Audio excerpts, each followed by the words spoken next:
Hello, gagawa tayo ng tasty bread. 390 grams of all-purpose flour, 5 grams of instant dry yeast.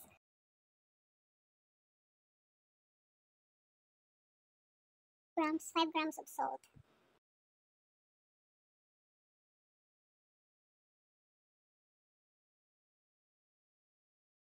Two spoon of sugar. At hinalo ko lang.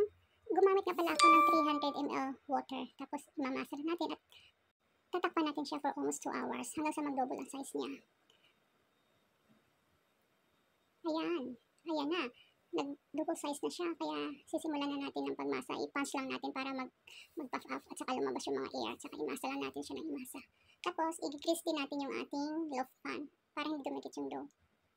Tapos ilalagay na natin siya dyan sa loob. Tsaka dapat, ang ating oven ay naka-preheat siya sa 230. Depende sa oven nyo. At saka, i-double check natin. Kasi minsan nag-bake ako, mali ang ilagay ko. Kaya dapat naka-up and down siya.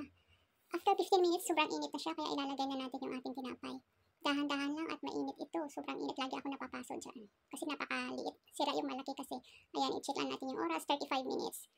And after 35 minutes, ayan na. Nangangamoy na sa loob ng bahay. Kaya ilalabas na natin yung ating molder. Ilalabas na natin si tinapay.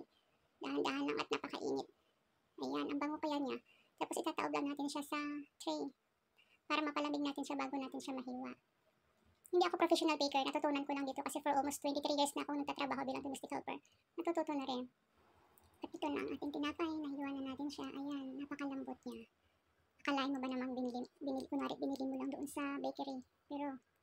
Pero homemade pala siya, no?